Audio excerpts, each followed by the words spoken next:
see here. All right, so I'm back. Okay, so let's talk about logistic multi-level modeling, and we'll give a cross-sectional example. So the logistic multi-level model is just an extension of logistic regression. So I think one of the ways that I'd really like you to think about this is that the big jump from regression to logistic regression was just noting the fact that we had to interpret everything in terms of log of odds. That was it, right? That was the whole big jump. But when we move on to multi-level modeling, we make that same jump, right? So we're going to interpret everything in terms of log of odds.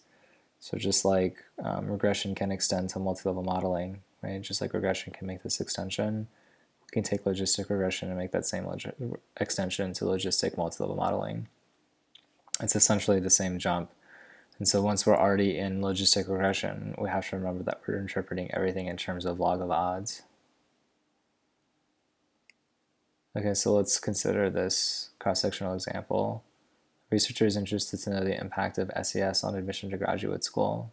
And so the researcher collects random samples of 25 individuals from each of 116 different colleges and then measures whether or not those individuals got into graduate school. So right now we can see that this is a really basic example of what we've already seen, right? It's just admission to graduate school. But the only difference is that we have a bunch of individuals that are nested in these different colleges. So we know that there's a good chance that individuals from the same university will have some type of dependence, right? Maybe they have similar SES. And so if we want to be able to account for that, we should use a multi-level modeling strategy that can examine individuals from the same college. And so how can the researcher understand the impact of SES on admission to graduate school? Well, this is a question that you should think about and try to answer before I move on. But I'll give the answer since I'm making the video. The idea would be that there's multiple ways that an individual can do this. So one example that we'll give here is we can talk about the level 1 relation, which would be that there's some type of relation within each of the colleges, right? So SES can predict admission to graduate school within a given school, and there might be some average relation across schools and variability around that average. Okay, so that's one way we can conceptualize the relation between SES and admission. Of course, there's a level 2 relation. So these different colleges might have different average SES, right? So if you take the average SES of all the individuals across the university, that can be used to also predict admission. So when averaging SES across members of a school, is there some relation between that average SES and admission? Right, and so this is kind of asking, at a kind of a college level, what's the relation between SES and admission to graduate school? And this is saying, well, within a college, what's the relation between SES for the individuals and admission to graduate school? Okay. And so we can break this down into 2 levels. And again, this is a logistic multi-level model because the outcome variable is just 0, 1. Yes, the individual got into graduate school, or no, the individual didn't. So this is what the data could look like. So I have a school ID. This is going to be 11111. Eventually it'll be 2, and so on.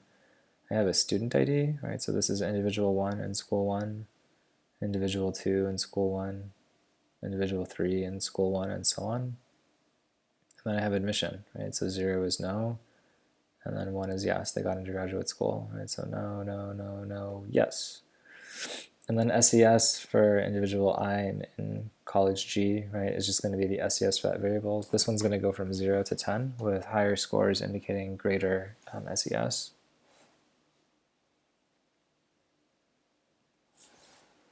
Okay, so of course we can use the same type of multi-level model that we've seen before, right? So this model, the way that we would write it is exactly the same.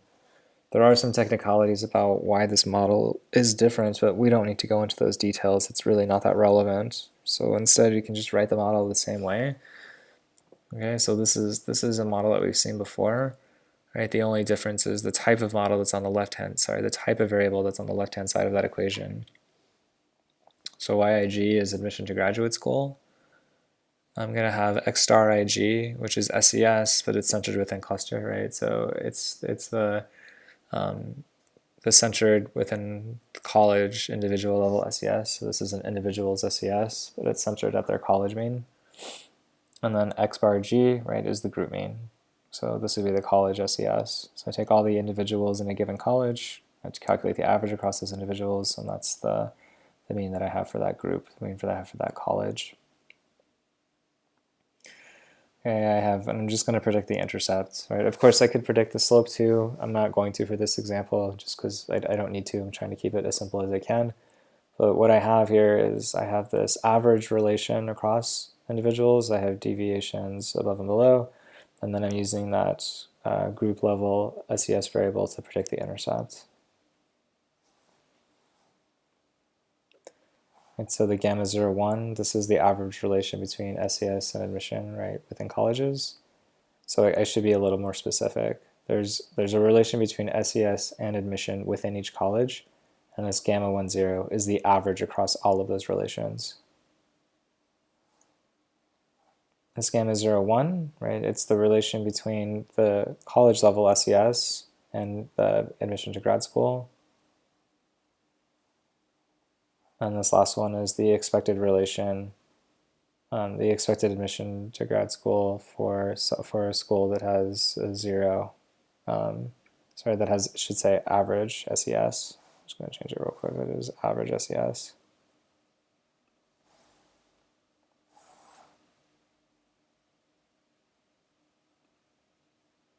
And yeah, sorry, I must have been wrong. I think SES goes from -5 to +5, with 0 as the average. Yeah, because this was centered for the analysis.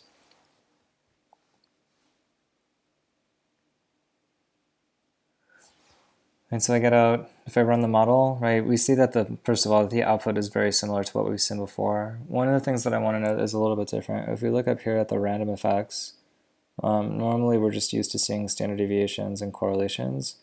In this particular program in R, remember that it was a little bit different. It's also going to give us estimates of the variances, right, which of course is just these standard deviations squared. Okay, but I still get the fixed effects down here, which are very similar to the formatting of the fixed effects that we've seen from previous examples.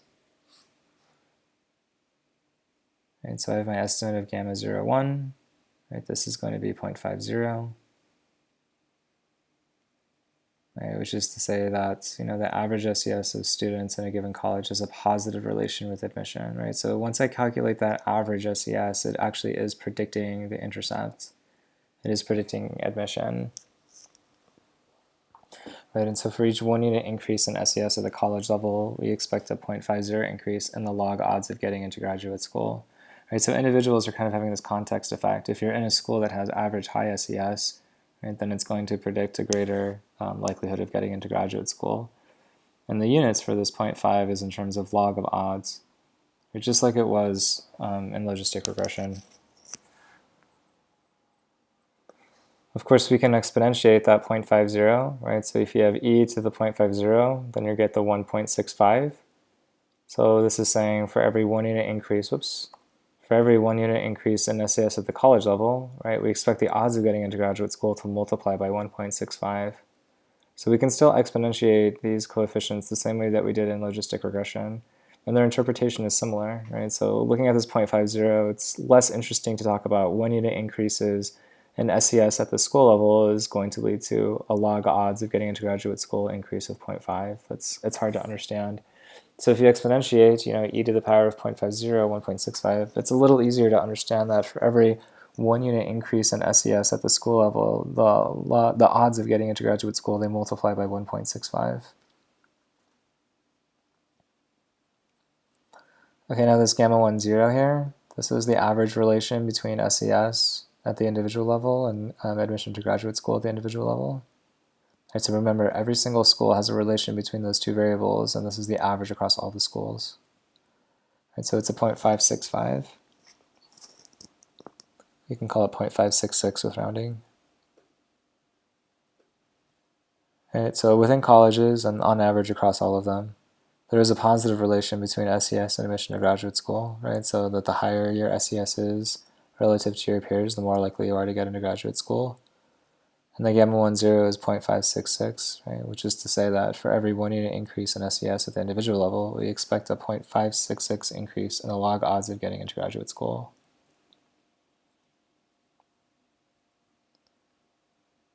And of course, we can also exponentiate, right? So e to the power of 0.566 is going to give us 1.76.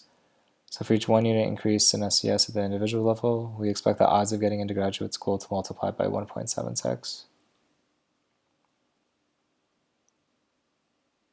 So again, just like we've seen by exponentiating, now we're talking about a multiplicative term. So at the individual level, for every 1 unit increase in SES, the odds of getting into graduate school, they just multiply by 1.76.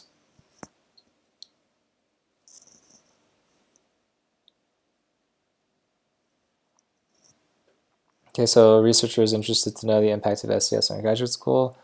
And in general, we can say there are positive associations within the college and also at the between college level, right? Where the between college level is saying that there are different kind of college level SESs, and even the college level SES is predicting emission, and above and beyond that, individual level SES is also predicting emission. So it's then the ideal situation would be you have a high socioeconomic status in a school that has high average SES. And probably the poorest condition would have low SES relative to your peers in a school that on average also has low SES.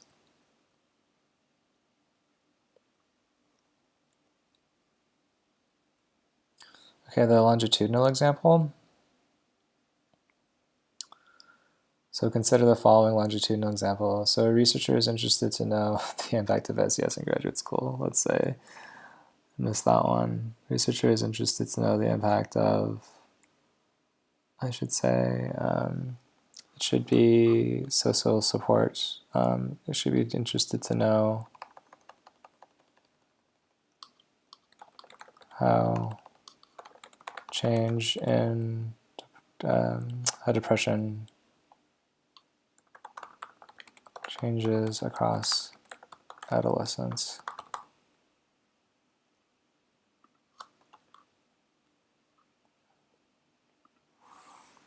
Okay, so a researcher is interested to know how depression changes across adolescence. The researcher collects a random sample of 460 adolescents and measures depression. So in this case, it's going to be dichotomous because the diagnosis is equal to 1 and no diagnosis is equal to 0. So it's similar to having an outcome variable that's continuous across time. Like you can imagine that someone could try to measure depression on a continuous scale and just have like high and low values that are normally distributed. Or a different way would be to measure depression as far as a diagnosis goes. So 1 is equal to yes, this individual has been diagnosed, and 0 is that they haven't. And of course, a researcher can do this across time, right? So you can measure diagnoses at multiple occasions. Let's say it's every year, so it's 14, 15, 16, all the way to 19. And this will give the researcher some type of insight into how depression is changing across adolescence. A researcher is also interested to understand what, if any, impact social support has on depression. And so the researcher is going to measure social support at the first assessment, so at age equal to 14.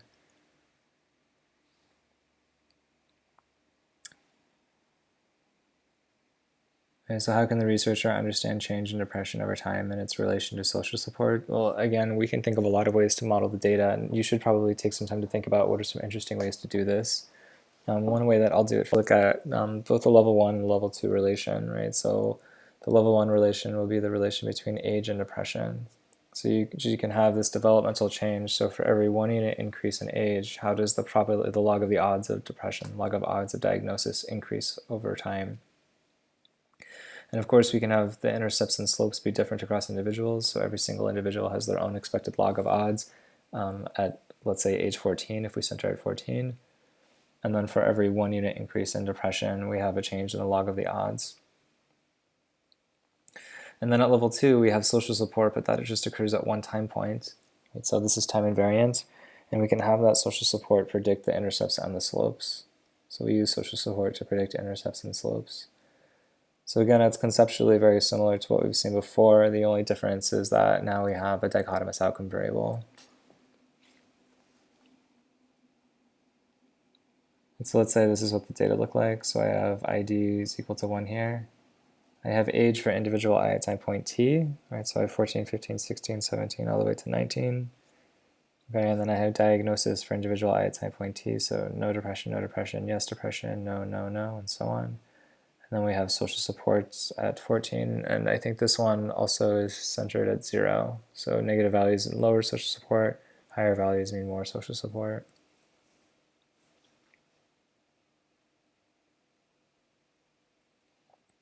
And again, we can use the similar multi-level model that we've seen before, right? So now I have y for individual I at time point t. I have an intercept and a slope. That slope is being multiplied by my x star it. Sorry, this should be x star it over here.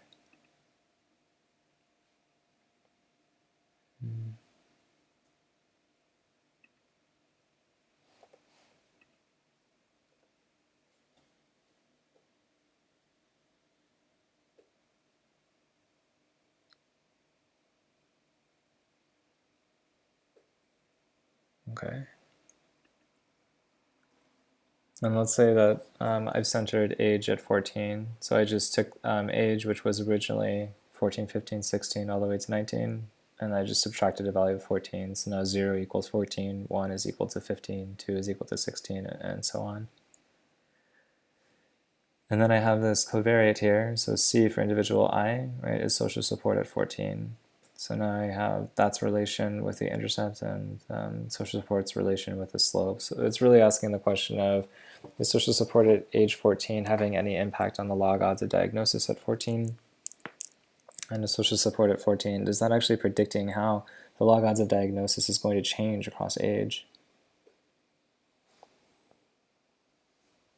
Okay, so my gamma 0, 0, of course this is the log odds of diagnosis at age 14 for an individual with average social support, right? In this case, I've already centered it, so C is equal to 0 indicates average social support. Log odds of diagnosis at 14 for 1 unit increase in social support, right? So again, if social support here, if the CI increases by 1 unit, then the gamma 0, 1 is the expected change in the log odds of diagnosis at age 14. Gamma 1, 0 is change in log odds of diagnosis across adolescents for an individual with average social support, right? So if this part drops out, the CI is 0, and that's for an individual that has average social support. So this gamma 1, 0 is the expected change, right? It's this B1I, right? So it's the expected change across adolescents for the log odds of diagnosis. And the gamma 1, 1, right? So for every 1 unit change in social support, how much do we expect that slope to change to the log odds of diagnosis?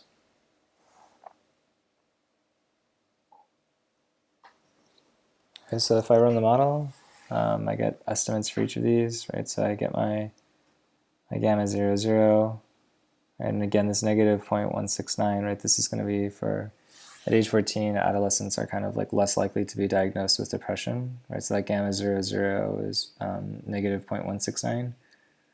So if we exponentiate that number, we get 0.184, right? Which means you're about 0.2 times as likely to have depression versus not have it, right? So you're actually relatively unlikely to get depression at age 14. So it's the expected, so remember the gamma 0, 0 is the log odds of diagnosis. So if we exponentiate, we get 0.2. So the odds are 0.2 times as likely to have depression versus to not have it at age 14. And that's, again, for an individual with average social support. What we might be more interested in is this effective social support here, and this one's negative. This probably makes sense, right? So higher social support at this age indicates less, it's a lower log odds of diagnosis. Okay, so at age 14, there's a negative relation between social support and depression. So a 1 unit increase in social support predicts a 0.25 decrease in the log odds of diagnosis at age 14. If we exponentiate that 0.25, sorry, the negative 0.25, we get 0.779. So for each 1 unit increase in social support, we expect the odds of diagnosis to be multiplied by 0.779. So the odds of diagnosis at age 14 to be multiplied by 0.779. So we can see that when we multiply by a number that's less than 1, this is going to get lowered. And so the odds of diagnosis will decrease for increasing social support at that age.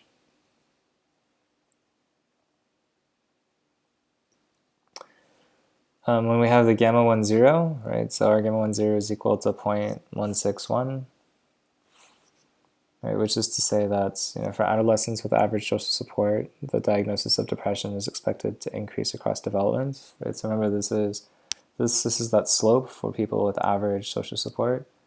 So the log odds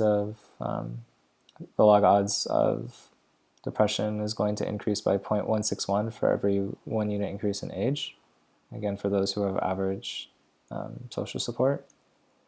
If we exponentiate the 0.161, we get a 1.17. Right? So for every 1 year increase in age, the odds of diagnosis is multiplied by 1.17. And our last one, this 0.0169, this actually is fairly large. The p-value is fairly large, so I didn't do a strong interpretation of it, because essentially it means that there isn't really any evidence that social support has a moderating effect on the relation between age and log odds of diagnosis. And so no evidence for a relation between social support and age and the linear change of diagnosis across adolescence.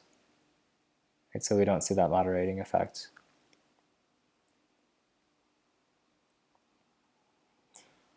Okay, so how can the researcher understand change in depression over time and its relation to social support? Again, there are many ways to do this. One of the simplest ways that we've talked about so far is to just use the multi-level modeling approach. So you have zeros and ones as your outcome variable, and you're kind of using age as a predictor. And when you use age as a predictor, you can let that vary across individuals, so you're getting intercepts and slopes that are individual specific, just like we've seen before when we've done the multi-level modeling approach with longitudinal data. Remember that the only difference now is that since we're using logistic multi-level modeling, the outcome is interpreted in terms of log odds. Okay, so we have a different interpretation, but the concept underlying multi-level modeling is very similar. And then at the second level, we can use time invariant variables to predict intercepts and slopes. So in this case, we use social support, and we predicted intercepts and slopes of that variable.